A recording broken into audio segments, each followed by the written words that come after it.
Everyone, welcome to Vasil education. My name is Preeti Kaushal और आज का जो सेशन है वो होने वाला है एक नोटिफिकेशन के ऊपर जो कि रिलीज़ हो चुकी है। दैट इज़ CDS 1 2025 का जो एग्ज़ाम है दैट जो कि अप्रैल 2025 में होने वाला है, उसकी जो नोटिफिकेशन है जिसका बहुत टाइम से बच्चे जो है इंतज़ार कर रहे थे वो रिलीज़ हो चुकी है। अब इसमें क्या क्या बातें इंपॉर्टेंट दी गई हैं, क्या एज क्राइटेरिया होना चाहिए, क्या एलिजिबिलिटी क्राइटेरिया दे रखा है, क्या इंपॉर्टेंट बातें इसमें कही गई हैं, वो सब चीज़ें हम इस नोटिफिकेशन में देखेंगे।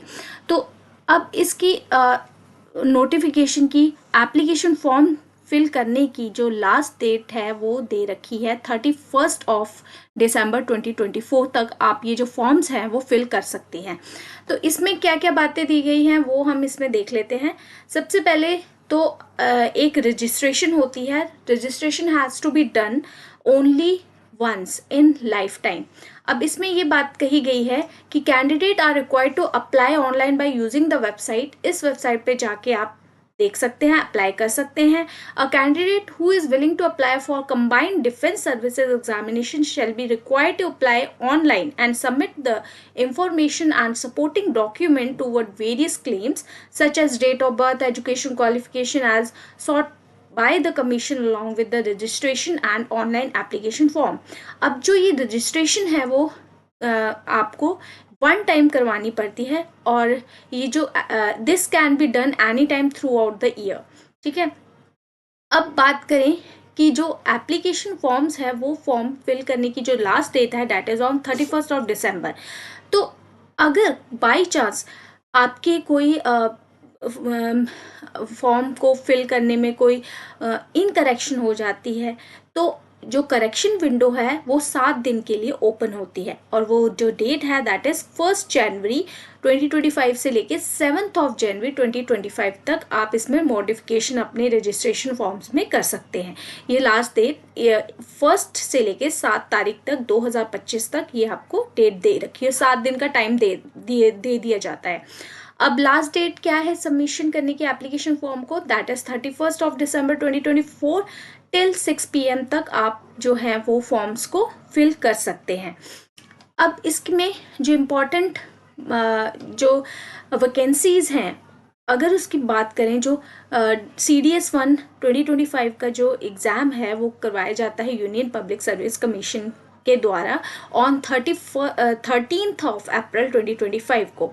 अब इसमें वैकेंसीज़ की बात करें तो वैकेंसीज़ जो हैं वो अलग अलग वैकेंसीज़ दे रखी हैं। फॉर इंडियन IMA के लिए वैकेंसीज़ हैं 100, इंडियन नेवल अकेडमी के लिए है 32, एयरफोर्स के लिए भी है 32 and officer training academy Madras Chennai के लिए है 275 and officer training academy Chennai Madras के लिए है 18। तो टोटल जो वैकेंसीज़ की बात करें तो वो है 457।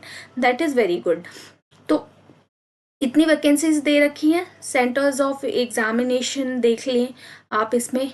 देन एलिजिबिलिटी क्राइटेरिया क्या दे रखा है, तो एलिजिबिलिटी की बात करें तो कैंडिडेट मस्ट बी अनमैरिड होना चाहिए, सिटीजन ऑफ इंडिया का होना चाहिए एंड नेपाल का भी जो अगर सिटीजन है तो भी वो ये एग्ज़ाम दे सकता है। अगर कोई पर्सन जो है वो पाकिस्तान या Burma, Sri Lanka, east India countries जैसे केन्या, युगांडा इन स्टेट्स से है और परमानेंटली माइग्रेटेड हो गया है इंडिया में तो भी ये एग्ज़ाम देने के एलिजिबल है।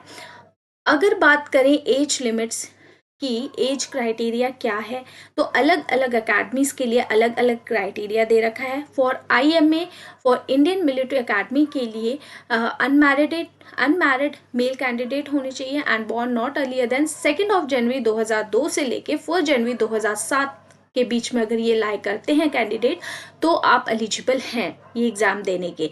फॉर एग्जाम्पल कि अगर 1 जनवरी 2002 में अगर किसी की डेट ऑफ बर्थ आती है तो वो एलिजिबल नहीं है क्योंकि एक दिन का भी बहुत ज़्यादा फ़र्क पड़ता है, तो आप इसमें एलिजिबल नहीं होंगे। लेकिन अगर आप 2 जनवरी 2002 को आपकी डेट ऑफ बर्थ आती है तो भी आप एलिजिबल हैं और 1 जनवरी 2007 को अगर आपकी डेट ऑफ बर्थ आती है तो भी आप एलिजिबल है और इनके बीच में कोई भी कैंडिडेट जो है लाई करता है इस एज ग्रुप में तो वो भी एलिजिबल होगा ये एग्ज़ाम देने के। फॉर इंडियन नेवल अकेडमी की भी अनमैरिड मेल कैंडिडेट होना चाहिए, and for air force academy के लिए भी जो है वो अनमैरिड मेल कैंडिडेट्स होना चाहिए, और इनकी जो एज ग्रुप है वो इसमें दे रखा है। फॉर ऑफिसर ट्रेनिंग अकेडमी की बात करें, for SSC course for main के लिए तो अनमैरिड मेल कैंडिडेट होनी चाहिए, और उनकी जो डेट ऑफ बर्थ है दैट इज़ ऑन 2 जनवरी 2001 से लेके 4 जनवरी 2007, तो वो एलिजिबल है। और अगर बात करें वुमेन के लिए नॉन टेक्निकल कोर्स की, तो अनमैरिड वुमेन होनी चाहिए, और issueless widows who have not remarried and issueless widows in position of divorce document who have not remarried are eligible. यानी कि अगर किसी तरह का विडो है और किसी तरह का इशू नहीं है और रीमैरिड नहीं है तो भी वो एग्ज़ाम दे सकते हैं, बट उनकी जो एज है वो 2 जनवरी 2001 से लेके 4 जनवरी 2007 के बीच में लायक होनी चाहिए, तभी ये एग्ज़ाम दे सकते हैं। अब जो एक और इम्पॉर्टेंट चीज़ है that is educational qualification for IMA के लिए और ऑफिसर ट्रेनिंग अकेडमी चेन्नई के लिए जो है वो आपके पास एक डिग्री होनी चाहिए फ्रॉम रिकग्नाइज्ड यूनिवर्सिटी और इक्विवेलेंट। मीन्स कि अगर आप BSc हैं, BCom हैं या BA हैं, तब आप इन तीनों में से आपके पास कोई भी डिग्री है तो भी आप एलिजिबल हैं ये एग्ज़ाम देने के लिए। फॉर किसके लिए? फॉर IMA और ऑफिसर ट्रेनिंग अकेडमी चेन्नई के लिए। बट अब फॉर इंडियन नेवल अकेडमी के लिए डिग्री इन इंजीनियरिंग होनी चाहिए फ्रॉम अ रिकग्नाइज्ड यूनिवर्सिटी और institution, and for air force academy के लिए आपके पास रिकग्नाइज्ड यूनिवर्सिटी से एक डिग्री होनी चाहिए but with physics and mathematics eight 10+2 level का, और या बैचलर ऑफ इंजीनियरिंग आपके पास एयरफोर्स अकेडमी के लिए डिग्री के साथ होनी चाहिए, किसमें? With physics and mathematics is compulsory. ठीक है, अब आई थिंक ये आपको जो पॉइंट है वो क्लियर हो गया होगा कि इसमें एज लिमिट और एज क्राइटेरिया क्या रखा गया है। अब जो बात करें आगे हम हाइट्स के बारे में। अब हाइट के बारे में बात करें तो हाइट क्या दे रखी है? हाइट जो है वो फॉर वुमेन्स और फॉर मेल कैंडिडेट्स के लिए हाइट जो है वो क्या क्या दे रखी है। जो मिनिमम हाइट है वो male candidates for entry into armed forces के लिए मेल कैंडिडेट्स की हाइट है 157 सेंटीमीटर होनी चाहिए, but Gorkha and candidates belonging to hills of north eastern region of India, Garhwal और कुमाऊं, इनके लिए जो हाइट लिमिट है उसका रिलैक्सेशन दे रखा है वो है 152। यानी कि आर्म्ड फोर्सेस के लिए मिनिमम हाइट मेल कैंडिडेट की 157 सेंटीमीटर होनी चाहिए, बट गोरखा कैंडिडेट्स गढ़वाल के या कुमाऊं के जो हिली एरियाज के नॉर्थ ईस्टर्न रीजन के जो हिली एरियाज के जो हैं कैंडिडेट, उनकी जो हाइट है वो मिनिमम हाइट होनी चाहिए 152। उसी तरह जो मिनिमम हाइट है फीमेल कैंडिडेट्स के लिए आर्म्ड फोर्सेस के लिए हाइट दे रखी है 152, और Gorkha candidate belonging to hills और northern eastern region of India Garhwal Kumaon के लिए हाइट दे रखी है 148। तो ये भी आप चेकआउट कर सकते हैं इसमें। ठीक है, ये भी इम्पॉर्टेंट पॉइंट है कि कितने कौन सी क्या क्या हाइट जो है वो सब दे रखी है। मेडिकली वाइज देखें तो इसमें सब कुछ दे रखा है, इस नोटिफिकेशन को आप इसमें चेकआउट कर सकते हो। हाइट वाइज वेट कितना होना चाहिए, क्या सारी मेडिकली जो है वो फिट होना चाहिए, कैंडिडेट जो है मेडिकली फिट होना चाहिए। IMA इंडियन मिलिट्री अकेडमी के लिए थोड़ा रिलैक्सेशन हो जाता है, बट जो एयरफोर्स में है उसमें एक बिल्कुल भी रिलैक्सेशन नहीं होता है मेडिकली, तो आप इसमें सारा दे सकते हैं, इसमें ये सब चीज़ें बताई गई हैं। ठीक है, अब ये जो नोटिफिकेशन है वो आपको वेबसाइट पे आप इसमें चेकआउट कर सकते हैं। जो इम्पोर्टेंट इसमें बातें यही हैं कि आप अपनी जो कैंडिडेट जो है वो चाहते हैं कि इसमें एग्ज़ाम देना चाहते हैं CDS 1 का 2025 का अप्रैल का, तो आप ये फॉर्म जो है वो 31 दिसंबर से पहले पहले फॉर्म्स को फिल कर दें। अगर बाई चांस इसमें कोई आपकी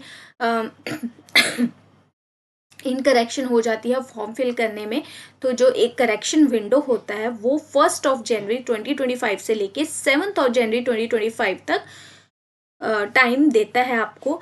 अब UPSC टाइम देता है और उसमें आप अपना उस फॉर्म्स को मॉडिफिकेशन या कुछ भी आपकी जो हो फॉर्म फिल करने में कोई गलती हो गई है तो आप उसमें कर सकते हैं। 7 दिन का ये टाइम होता है। अब आप इसमें जो अभी से ही जो कैंडिडेट्स हैं वो ये अपना जो आधार कार्ड और जो 10th की मार्कशीट होती है, मैं आपको सजेस्ट करूँगी कि जो 10th की मार्कशीट में आपकी डेट ऑफ बर्थ और जो सारा लिखा होता है, वह डेट ऑफ बर्थ, ये सब चीज़ें जो होती हैं वो 10th की मार्कशीट का ही आप आगे तक चलाएं। और आगे तक SSB का जैसे एग्ज़ाम इंटरव्यू वगैरह SSB का आगे होता है तो उसके लिए भी बहुत काम आती है। तो जो आपकी 10th की जो मार्कशीट है उसमें जो भी इंफॉर्मेशन दी गई है वो ही आप उसको आगे तक यूज़ करें। अब फ़ोटो की बात होती है, इसमें एक और इम्पॉर्टेंट बात यह है कि फ़ोटो अपलोड करना होता है। तो फ़ोटो अपलोडिंग जो है इसमें दे रखा है कि UPSC ने ये भी क्लियर किया है इस नोटिफिकेशन में कि जो फ़ोटो अपलोड किया जाएगा इसमें वो आपका 10 दिन पुराना नहीं होना चाहिए। मीन्स कि 10 दिन पुराना, 10 दिन के बाद का जो फ़ोटो है वो फ़ोटो नहीं होना चाहिए, क्योंकि ये सब चीज़ें मैटर करती हैं।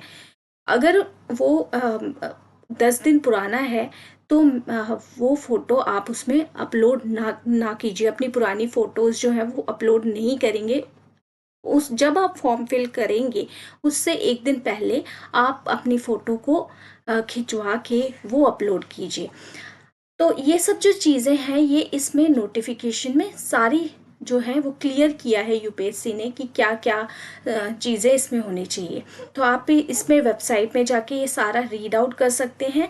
ठीक है, तो आई होप आप आज का जो सेशन होगा आपको अच्छा लगा होगा। अच्छा लगा है तो प्लीज़ सब्सक्राइब कीजिए और ज़्यादा से ज़्यादा शेयर कीजिए, लाइक कीजिए।